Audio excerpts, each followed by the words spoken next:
Maiksi lamang ang buhay, kaya dapat wag natin itong sayangin sa pagtatanim ng sama ng loob, lalong-lalo na sa mga mahal natin sa buhay. Matuto po tayong magpatawad sa mga taong nagkasala sa atin sa nakaraan at patuloy nating mahalin yung mga taong kasama natin sa kasalukuyan. Ikaw, meron ka bang mahal sa buhay na gusto mong patawarin o hinga ng tawad? Maswerte yung mga anak na kumpleto pa ang mga magulang. Meron kasing wala ng nanay, meron ding wala ng tatay. At meron namang ulilang lubos na. Pero paano na lamang kung meron kang magulang, kaya lang hindi mo naman tinatrato ng maganda? Dear Papa Dudut, isang magandang araw sa inyo at sa ating mga kabarangay. Itago nyo na lamang po ako sa pangalang Lucio. 35 years old at may-ari ng talyer dito sa Pasig. Tubong Samar talaga ako, Papa Dudut. Kaso noong araw ay lumuwas ako ng Pamaynila para mamasukan sa talyer na pagmamay-ari ng kamag-anak ng tropa kong si Marco. Hanggang sa nakapagtayo din ako ng sarili kong negosyo. Nagsimula akong makinig ng programa ninyo nang makilala ko ang aking misis. Avid listener niyo po kasi siya. At hindi nagtagal ay naging tagahanga niyo na rin po ako. Single mother ang nanay ko, Papa Dudut. Mag-isa niya akong itinaguyod sa buhay dahil bata pa lamang daw ako ay iniwan na kami ng tatay. Hindi ko alam ang dahilan kung bakit umalis ang tatay ko, pero isa lang ang malinaw sa akin noon. Masama ang loob ko kay nanay dahil wala akong kinamulatang ama. Madalas akong tuksuhin ng mga kalaro ko dahil abnormal daw ang pamilya ko. Dapat daw kasi ay merong tatay at nanay. Kahit na paulit-ulit kong tanungin si nanay kung nasaan si tatay ay palagi niyang sagot ay hindi niya alam. Dagdag pa niya, nandyan naman siya para alagaan ako kaya hindi ko na raw kailangang magkaroon pa ng tatay. Papadudot, hindi lang pagtitinda ng kangkong sa palengke kasama si nanay ang kinaiinisan ko dahil ultimo gawaing bahay gaya ng pagsasaing, paghuhugas ng pinggan at paglalaba ay kinakatamaran kong gawin. Bakit kamo? Dahil gawaing pambabae yon. Hindi dapat gumagawa ng ganong uri ng trabaho ang tulad kong lalaki kaya naman madalas din akong sermonan ni nanay tungkol sa pagiging tamad ko. Pero lahat ng sinasabi niya ay pumapasok lang sa isang tenga ko at lumalabas naman sa kabila. Nang tumungtong ako ng kolehiyo, mas naging mabarkada ako. Mas madalas akong tumambay sa kung saan-saan kasama ang tropa ko pagkatapos ng klase namin. Kaysa umuwi ng maaga sa bahay para mag-asikaso o puntahan sa palengke si nanay para tulungan siyang magtinda ng kangkong. Oo, Papa Dudut, kinakahiya ko ang trabaho ng aking ina. Palibhasa ay hindi yon maipagmamalaki tulad ng trabaho ng magulang ng mga kaklase kong isang piloto, nurse, teacher o negosyante. At alam din naman ni nanay yon. Kaya hindi na rin niya ako pinipilit na samahan siya sa pagtitinda. At dahil sa pagiging mabarkada ko, meron ding pagkakataon na nasasangkot ako sa away, Papa Dudut. Kaya nang minsang umuwi akong putok ang labi at may black eye ay halos himatayin si nanay sa nerbiyos. Pero buhay na buhay pa din siya habang pinapagalitan niya ako. Ayaw ni nanay na lumaki akong basagulero tulad ng tatay ko, Papa Dudut. Pero hindi ako naniniwala kay nanay na ganong uri ng tao si tatay. Sigurado akong gusto lang niyang siraan ang imahe ng aking ama sa akin para hindi ko na ito masyadong isipin pa o hanapin. Kaya naman mas lalong nadagdagan ang sama ng loob ko kay nanay. Dumalas din ang aming pagtatalo dahil sa paulit-ulit akong nasasangkot sa mga gulo. Nandyan, Papa Dudut, yung nagkabaranggayan pa kami ng nakaaway kong taga-kabilang bayan dahil lang natalo namin sila sa basketball. At kung ano-ano pa. Bukod doon ay sawang-sawa na rin ako sa pakikinig sa bulyaw ng nanay ko kung gaano ako kapasaway o kasuwail na anak. Kesyo, Kailan ko raw ba titigilan ng pagbibigay ng sakit ng ulo sa kanya? Kaya naman napag-isip-isip kong huminto na lamang sa pag-aaral, Papa Dudut, at umalis sa bahay namin.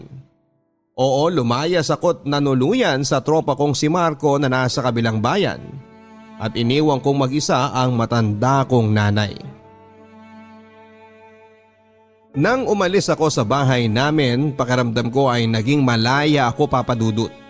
Bukod doon, dahil sa pagiging malayo ko sa nanay ko ay mas nagawa ko ang mga bagay na gusto kong gawin nang walang tumatalak sa akin. Ang sarap pala sa pakiramdam na kahit papaano mabigyang katahimikan ang mga tenga kong bingina sa sermon ni nanay. Para mabuhay at may pangkain ay madami akong trabahong pinasukan. Nandyan yung naging delivery boy ako sa isang maliit na kainan na pinapatakbo ng tiyahin ni Marco. Pumasok din ako bilang sales assistant sa tindahan ng mga sapatos para kahit papaano ay may kitain akong pera.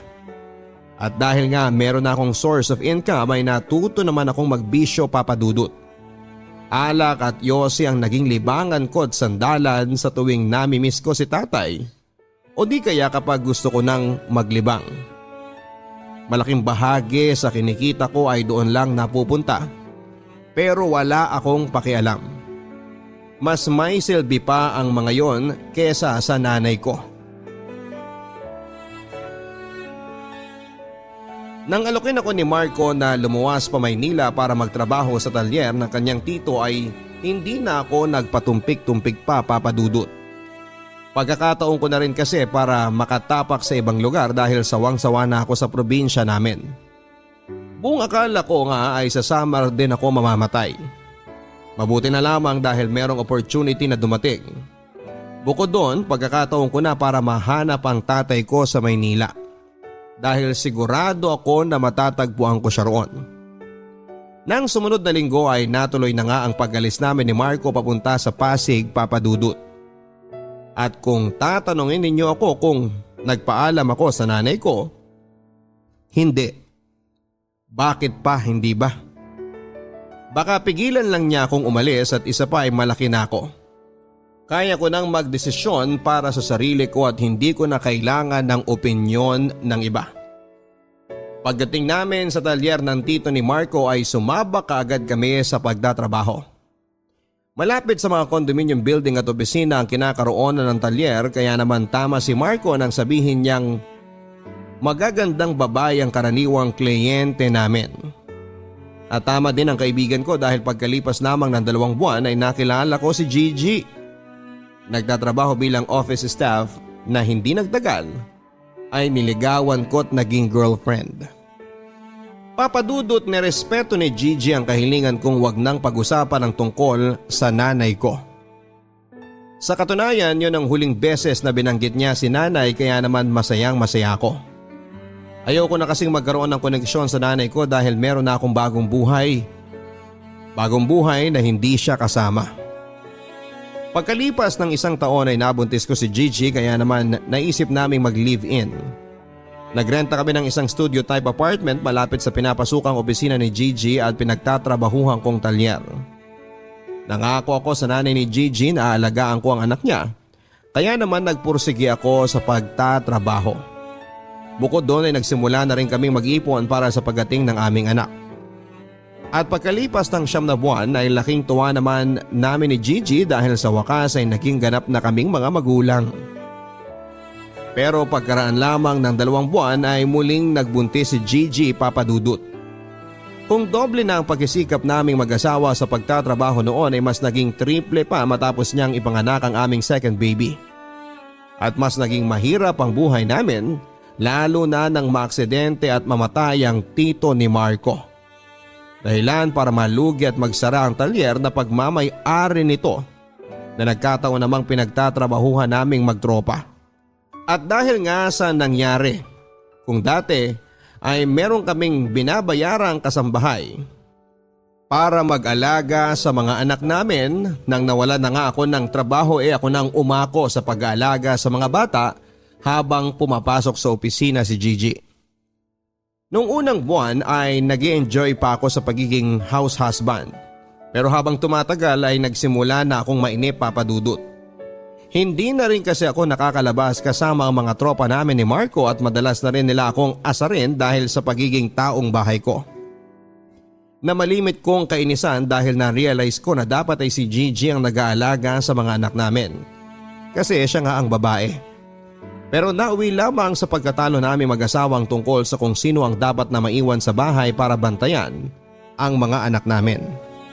At dahil nga nagtitipid kami kaya naisip ni Gigi na ipaalaga sa nanay niyang may sakit ang mga anak namin. Bagay na tinutulan ko kaya napilitan akong isuggest na sa halip na ang nanay Nelia ko na lang ang paluwasin para mag-alaga sa mga anak namin. Nalaman ko din kasi na matagal na niya pala akong hinahanap at kinokontak. Kaya naman naisip ko na ito ang tamang pagkakataon para naman magpaka-nanay ulit siya sa akin. Hindi nagtagal ay lumuwas na pa Maynila ang nanay Nelia at agad na nanatili sa maliit naming apartment. Bakas na sa mukha niya ang katandaan at payat na rin ang kanyang pangangatawan. Pero kahit paano ay malakas pa rin siya kaya naman nang alokin ko siyang alagaan ng aming mga anak. Kapalit ng pagsasama-sama naming buong pamilya sa iisang bubong ay hindi na rin siya tumutol pa. Anya, pagkakataon na rin daw niyang makabawi sa mahabang panahong nagdaan na hindi niya ako nakasama pati na ang aking mga anak. Ako naman ay nagsimula na ulit maghanap ng bagong trabaho. Pero dahil pagkatrabaho lang sa talyer ang alam kong gawin kaya mas nahirapan akong makahanap ng mapapasukan. Palibhasa iba rin kasi ang kultura sa Maynila kesa sa probinsya. Kung hindi ka marunong makipagkompetensya o dumiskarte ay siguradong mapag-iiwanan ka. Kaya kahit extra sa construction ay pinatos ko na para lamang may mapagkakitaan papadudot. Pero sa kabila ng lahat, mas naging mabagal ang pasok ng pera sa amin. At dahil mas lumalaki na ang mga bata kaya mas nadagdagan na rin ang gastusin namin sa bahay. Kahit na anong pagtitipid at pagbabudget ang gawin naming mag-asawa, ay meron pa ring pagkakataong kinakapos kami. At dahil sa mga isipin at problemang yon, kaya bumalik na naman ako sa dati kong bisyo, ang pag-inom ng alak. Papadudot dumalas pa ang pag-aaway naming mag-asawa dahil sa bisyo ko na pag-inom ng alak at mas naging mabigat ang pagdadala namin sa buhay. Nandyan yung nag-isang kahig isang tuka kami lalo na noong matapos na ang kontrata ko bilang construction worker. Sinubukan kong maghanap ng iba pang trabaho pero lalo lamang akong nahirapan. At hindi nga nagtagal, hindi lang alak at sigarilyo ang naging bisyo ko dahil nalulung na rin ako sa sabong nang minsan akong isama ng tropa namin ni Marco sa sabungan. At syempre nakarating yon sa kaalaman ni Gigi kaya lalo kaming nag-away. Hanggang sa umabot na nga sa puntong naabutan kong nag-aal sa balutan ng misis ko dahil malak nila akong iwanan ng mga bata. Papadudot alam kong nagkukunwari lang si nanay na merong nararamdaman para maawa ako sa kanya. O bawiin ko yung sinabi ko tungkol sa kanya. Hindi niya ako madadala o maluloko sa mga pagdadrama niya.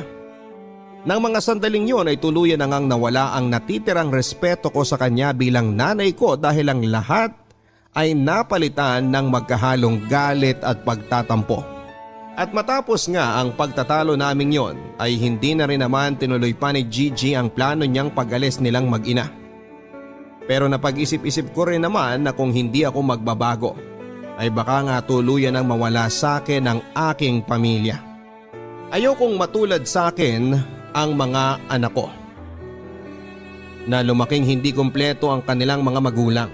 Dahil alam na alam ko yung pakiramdam na tuksuhin at pagtawanan dahil tingin ng marami ay abnormal ang pamilyang walang nanay o walang tatay.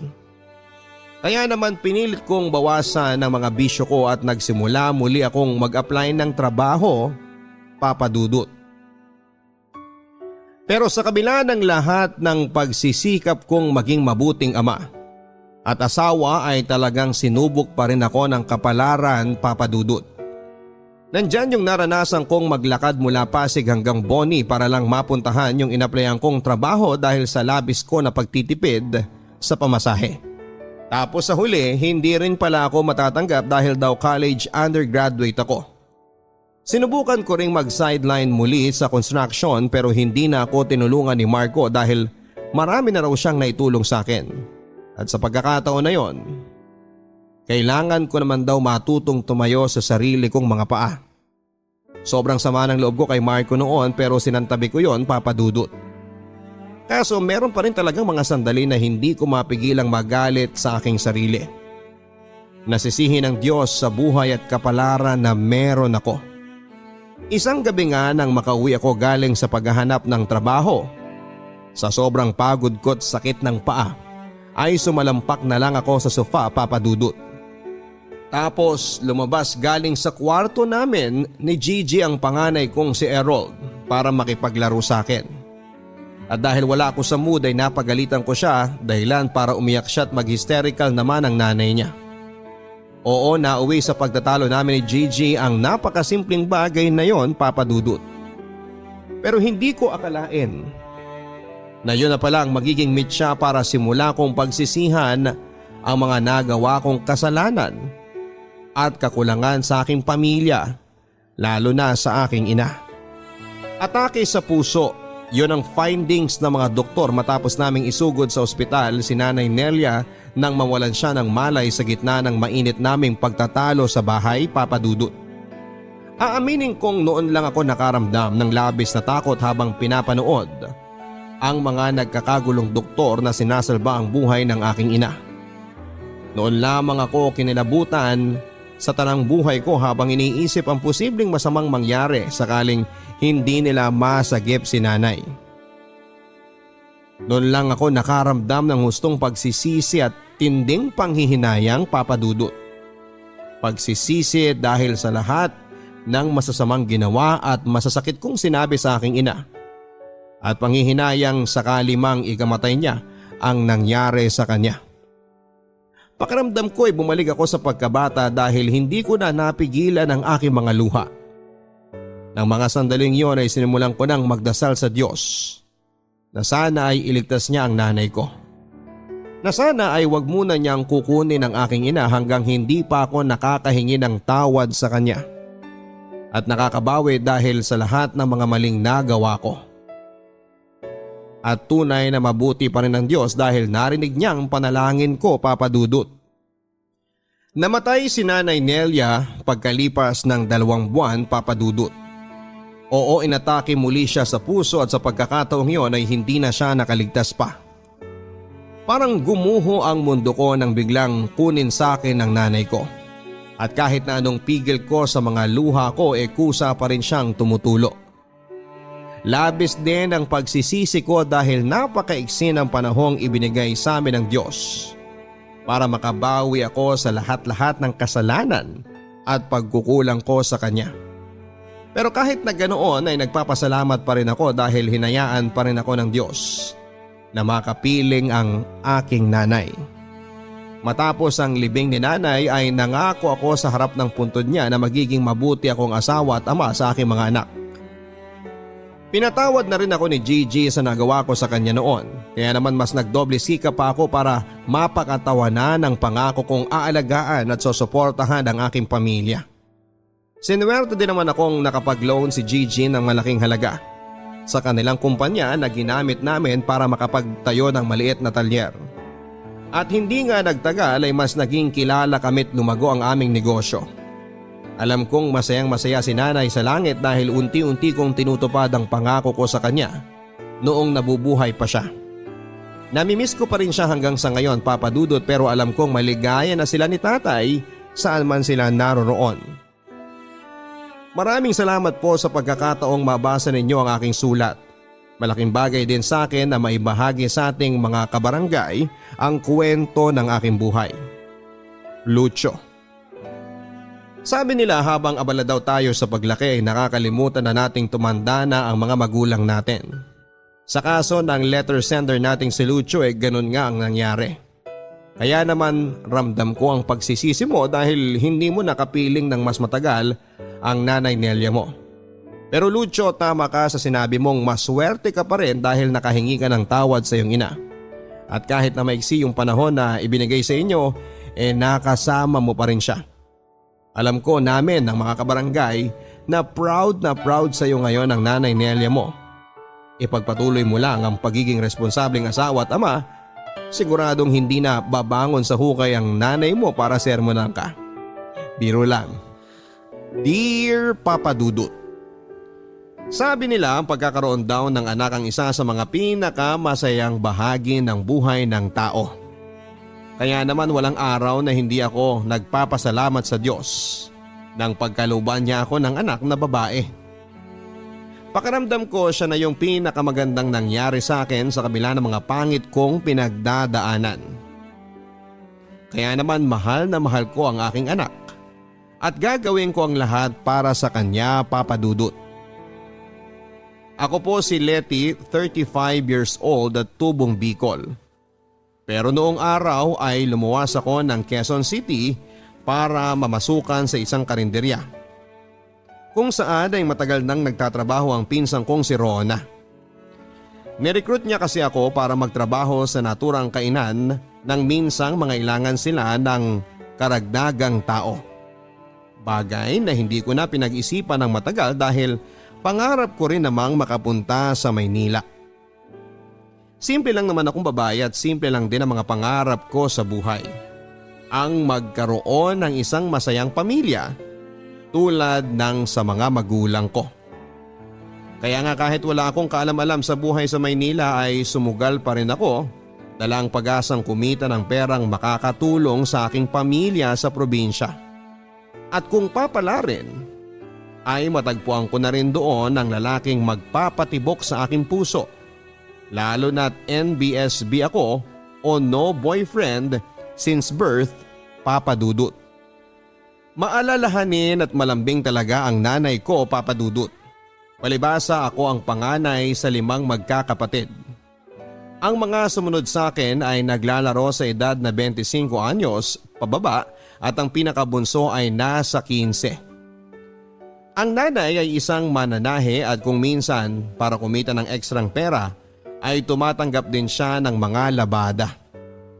Samantalang ang tatay naman ay isang magsasaka. Bukod sa pagtatanim ng palay ay meron din siyang tinatanim na kamoting kahoy at iba't ibang klase ng gulay na kapag anihan na ay binebenta namin ni nanay sa palengke. Bagaman mahirap ang aming buhay sa probinsya, masasabi ko naman na maswerte ako dahil responsable ang mga magulang ko, Papa Dudut. At kahit na medyo challenging talagang mapalayo sa kanila dahil sa pagtatrabaho ko sa Maynila, ay wala akong hindi kakayanin para sa aking pamilya. Naisip ko din kasi na kapag nakasanayan ko na ang buhay sa Maynila at nakapag-ipon na ako ng sapat na pera ay gusto kong magnegosyo, Papa Dudut. Kahit na online lang, total yun naman ang uso. Pagdating ko sa bahay ng pinsan ko sa Quezon City, kinabukasan din ay sumabak agad ako sa pagtatrabaho bilang serbedora sa isang 24 hours na kantin. Ang mga karaniwan naming customer ay yung mga nagtatrabaho sa opisina hindi kalayuan sa pwesto ng aming kainan. Mga taxi driver, mga lokal na residente at kung sino-sino pa. Kahit na mahirap ang trabaho ay masasabi ko namang nag-i-enjoy ako, Papa Dudut.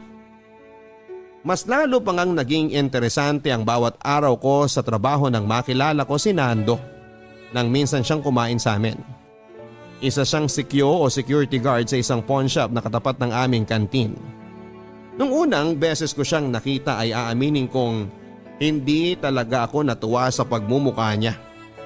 Hindi naman sa panghuhusga pero mukha talaga siyang hindi gagawa ng matino.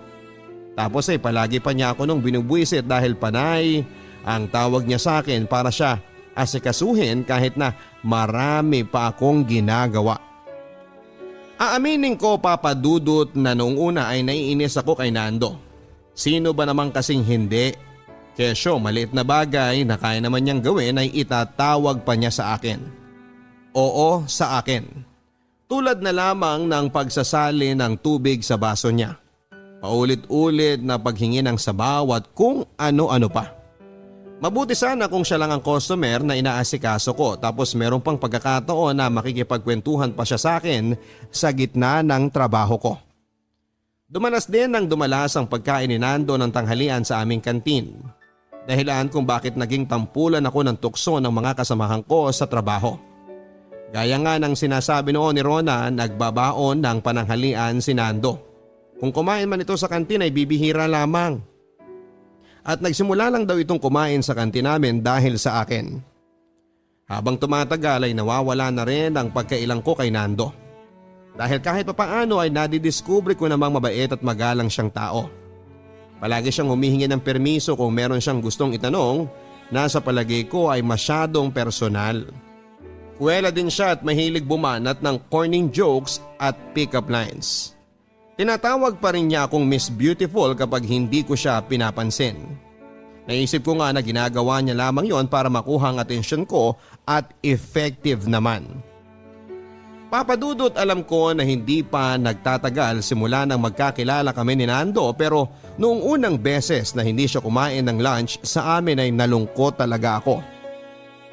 Parang nawalan ako ng ganang magtrabaho. Akala ko nga normal lang yon dahil masyado lang akong nasanay.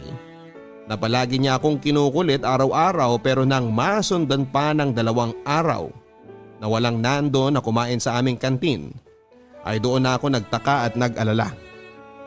Mabuti na lang noong sumunod pang araw ay nagpakita na siya sa akin at kumain sa amin. Sinabi din niyang nagkatrangkaso daw siya kaya siya absent. Kahit papaano, pakiramdam ko ay nabunutan ako ng tinik sa dibdib ng sandaling yon. Papadudot, nagtuloy-tuloy pa ang pagpapakyut sa akin ni Nando. At habang tumatagal, kahit pa nga pa-corny ng pa-corny ang mga banat niya ay natatawa na lamang ako sa kanya. At kahit nagmukha siyang tanga sa pagpapapogi sa akin ay wala daw siyang pakialam. Basta ang mahalaga ay mapatawa niya ako at mapangiti. Bagay na kinagigiliwan ko ng husto sa kanya. Palibhasa, ramdam ko ring sincero siyang tao sa kabila ng maloko niyang persona. At habang tumatagal nga, ay unti-unti ko ngang nakikilala si Nando. Panganay din siya sa 6 na magkakapatid at tubong aklan. Pagtitinda ng gulay sa palengke ang kinabubuhay ng kanyang mga magulang. At ang mga nakababata niyang kapatid ay pinag-aaral naman niya. Sa totoo lang ay humanga ako ng husto sa dedikasyon at determinasyon ni Nando. Bibihira kasi yung lalaking katulad niya, na nasa tamang edad na ay wala pa ring asawa dahil busy sa pagtulong sa pamilya. Hanggang sa isang araw nga ay niyaya akong lumabas ni Nando, Papadudot. Nang sandaling yon ay mahigit 3 linggo na kaming magkakilala. Aminin kong noong una ay naiilang pa akong sumama sa kanya na kaming 2 lang, pero may bahagi naman sa puso ko na gustong umoo sa kanya. Kaya naman bago ako nagpasya noon ay kinausap ko muna ang pinsan ko. Papadudot, na tuloy na nga ang date namin ni Nando ng araw na yon. Ipinasyal niya ako sa mga magagandang lugar na noong ko pa lamang napuntahan sa tanang buhay ko. Kumain din kami sa isang restaurant at umorder si Nando ng paborito niyang pagkain na talaga namang ibinida pa niya sa akin. Tapos ay nagpunta rin kami sa isang lokal na parke kung saan ay pinapanood namin ang paglubog ng araw noon. Hindi yun ang una't huling beses na niyaya akong lumabas ni Nando. Sa katunayan ay nasundan pa yon ang nasundan. At habang tumatagal ay mas nakikilala ko na nga si Nando, Papadudot. Lalo din akong humanga sa kanya dahil sa kabila ng maraming pagsubok na pinagdaanan niya sa buhay ay nananatili pa rin siyang positibo. Papadudot, tuwing matatapos ang aming date ay inihahatid ako ni Nando sa apartment ng pinsan ko. Para daw makasigurado siyang ligtas ako. At kahit nasaglit pa lamang kaming nagkakahiwalay, ay magka-text na kami. At bago kami tuluyang matulog ay nag-uusap pa kami sa telepono. Isang gabi matapos ang aming date ay muli akong inihatid ni Nando sa apartment ng pinsan ko. Pero bago ako pumasok sa pinto ay pinigilan niya ako para itanong yung katanungang magpapabago sa buhay ko. Papadudot, ang saya-saya pala sa pakiramdam na magkaroon ng boyfriend at masabing I'm into a relationship. Sa tagal ko kasing no boyfriend since birth o NBSB ay may punto sa buhay ko na nawala na ako ng pag-asang magkaroon ako ng jowa. May itsura naman ako, mabait, kwela at kahit paano ay may utak din naman. Kaso walang nagkaka-interes sa akin doon sa amin sa Bicol. Walang nanliligaw sa akin o lalaking pumapansin sa akin. Kaya naman naisipan ko na baka hindi tagaroon ng lalaking nakatadhana para makasama ko sa panghabang buhay. At tama nga ako, Papadudut, dahil sa Maynila ko nakilala si Nando na naging first boyfriend ko. At sana ay huli na rin. Nang gabing yon ay narinig pala ng pinsang kong si Rona ang pag-aamina namin ng feelings ni Nando. At hindi ko na rin naman tinanggi ang mga yon sa kanya. Buong pagmamalaki kong ibinida sa pinsang ko na sa wakas ay meron na akong nobyo. Na ganun pala yung pakiramdam na may ka-forever ka na. Akala ko ay matutuwa si Rona tulad ng reaksyong inaasahan ko mula sa kanya, pero sa halip ay sinimangutan lamang niya ako, Papadudut, bagay na ipinagtaka ko. Sinabi sa akin ni Rona ang dahilan kung bakit hindi siya lubos na masaya para sa amin ni Nando. Yon ay dahil nag-aalala daw siya para sa akin dahil nga sa mga kwentong naririnig niya patungkol sa pagiging chick boy ng boyfriend ko. Akala ko tapos na kami sa ganong usapan, pero binanggit din ni Rona na pakiramdaman ko pa rin daw kung sakaling ang may katotohanan ang mga usap-usapan tungkol kay Nando. Na babaero raw ito. Bagay na kinainisan ko noong una at isinantabi ko na lamang. Pero aaminin ko, Papadudot, na merong pagkakataon na gusto kong itanong o kumpirmahin kay Nando kung bakit nababansagan siyang babaero. Ngunit hindi ko na yon naitanong pa sa kanya dahil tadhana na mismo ang gumawa ng paraan para makumpirma ko ang aking kinakatakutan. Yon ay nang matuklasan kong meron na palang asawa si Nando. Tulad nga ng sinasabi ko sa inyo, Papadudut, maraming beses kong binalak na itanong kay Nando kung bakit siya binansagang babaero ng mga taong nasa paligid niya. Gayong ibang-iba ang pagkakakilala ko sa kanya. Sa katunayan, ang alam ko, ako ang unang girlfriend niya. Bigla tuloy akong nakaramdam ng agam-agam sa puso ko tungkol sa pagpayag kong maging kami kaagad ni Nando. Tipikal na araw at tahimik ako nagtatrabaho sa kantin nang pinapasukan ko nang mangyari. Ang kahit sa hinagap ay hindi ko lubos na akalaing mangyayari, Papadudut. Paano ba naman? Sa gitna ng pagiging abala ko sa pag-intindi sa kaliwat ka ng mga gawain, ay bigla na lamang may babaeng matangkad at maputi na dumating sa hinanap ako.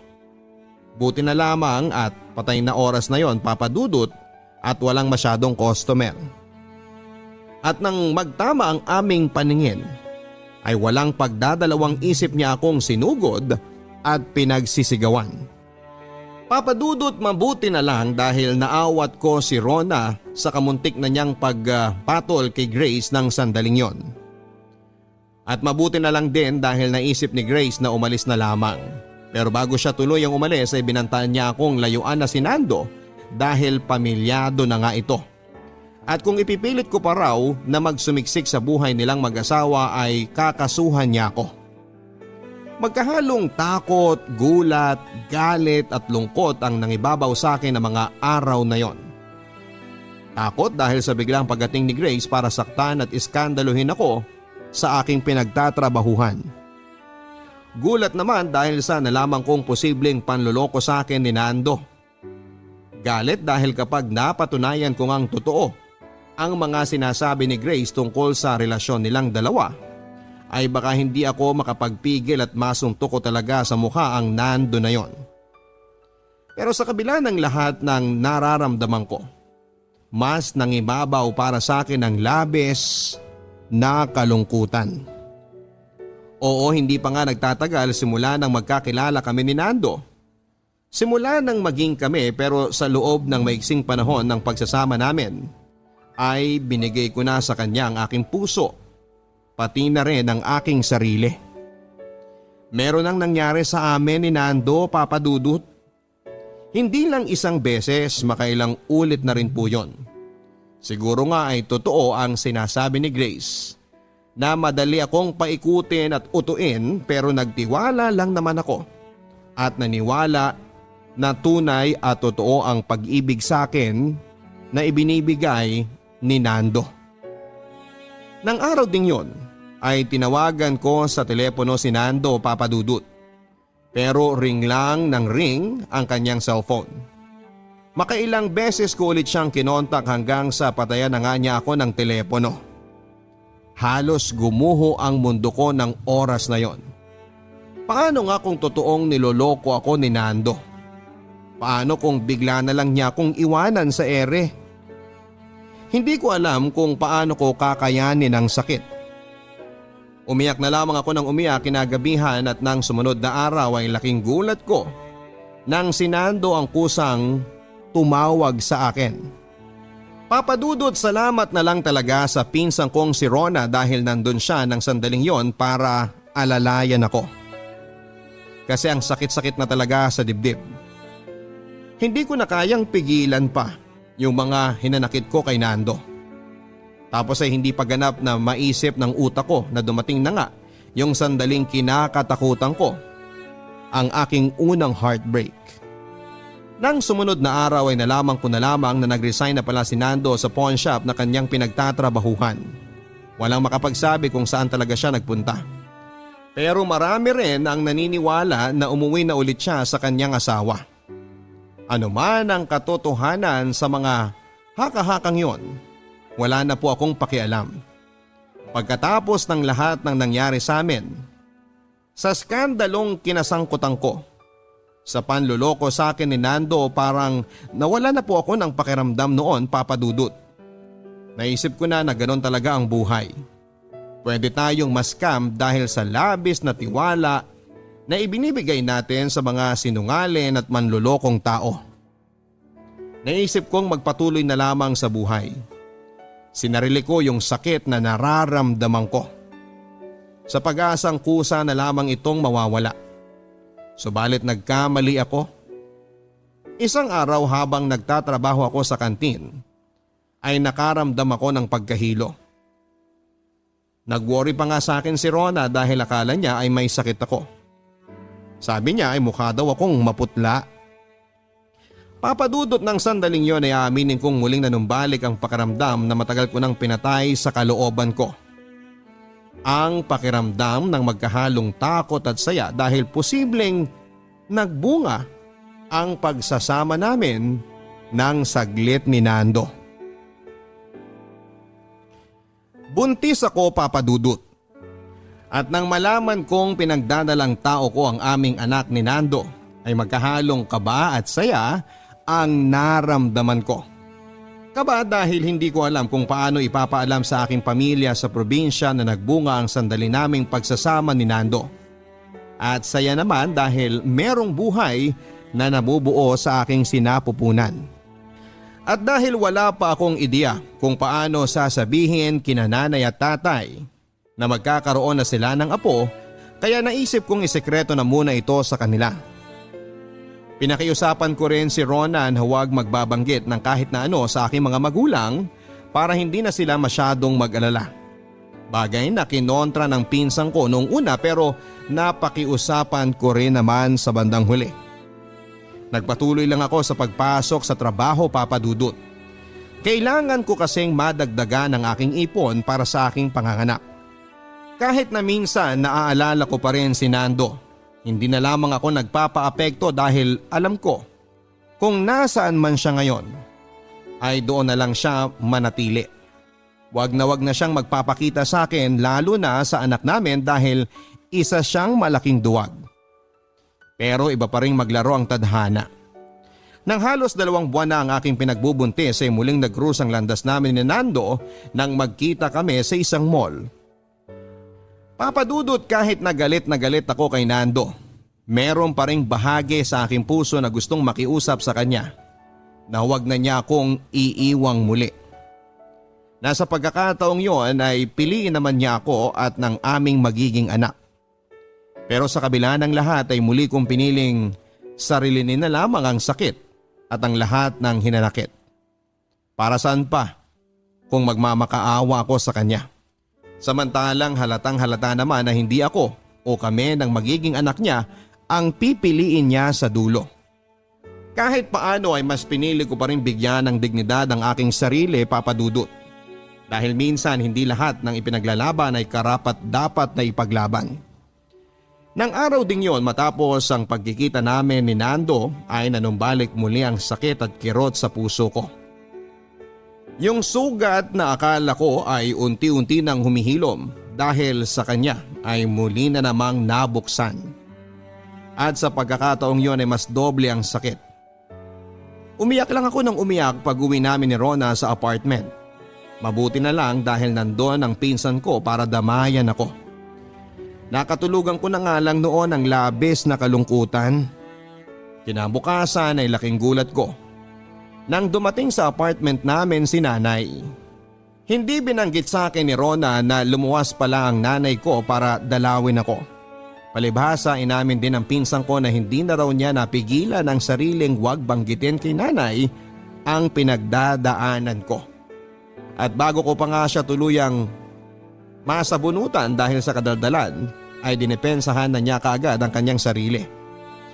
Ginawa lang daw niya yon dahil hindi niya kayang nakikita akong sinasarili ang sakit at kalungkutan. Papadudot para akong batang nagsumbong at umiyak ng umiyak habang yakap-yakap ang nanay ko. Papadudot ipinagpatuloy ko pa rin ang pagtatrabaho sa kantin hanggang sa mag-anim na buwan ang aking ipinagbubuntis. At matapos noon ay nagpasya sina nanay at tatay na pauwiin ako sa Bicol para doon na manganak. Nang maisilang ko ang aking unika iha, para na rin po akong naging bagong tao. Ang lahat ng hinanakit at pait na naranasan ko. Noong hindi ko pa siya ipinapanganak ay kaagad na nawala ng unang beses kong masilayan ang napakaganda niyang mukha. At masayang masaya ako dahil kahit isa man lang sa aking pangarap na magkaroon ng masayang pamilya ay natupad sa katauhan ng aking anak. Nang magdalawang taon ang anak ko ay nagpa siya akong lumuwas muli ng Maynila para makipagsapalaran. Nang panahong yon, nirecruit muli ako ng pinsang kong si Rona para naman magtrabaho bilang isang call center agent. Naging matagumpay ang aming training at hindi nagtagal ay nagsimula na rin kami sa bago naming career. Kumpara sa kita ko noon sa kantin ay mas malaki ang sweldong na ipadadala ko sa aking pamilya at anak ko sa probinsya. Papadudot, kaya naman kahit papaano, masaya ako dahil nasosuportahan ko sila. Home base kami ngayon ng pinsang kong si Rona dahil sa pandemya. Medyo nakakapanibago pero nakasanayan na rin namin. Kung tatanungin ninyo ako, ang love life ko sa ngayon ay masasabi kong isa akong single but happy.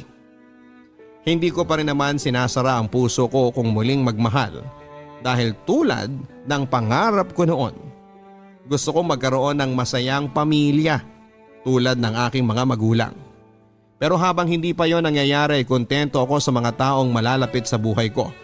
At lalong lalo na sa anak ko, Papa Dudut.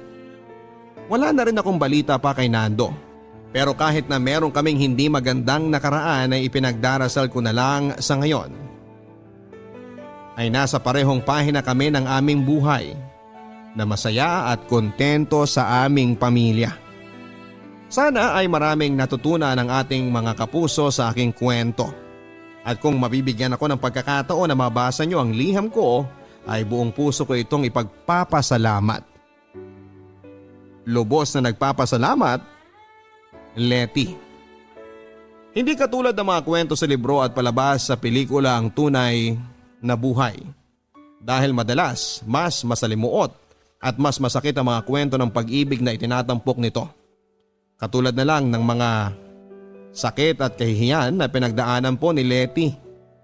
Kung tutuusin ay tama rin naman ang nanay niya nang sabihin nitong may leksyon o aral sa buhay natin na minsan hindi naman dapat matutunan sa masasakit na paraan.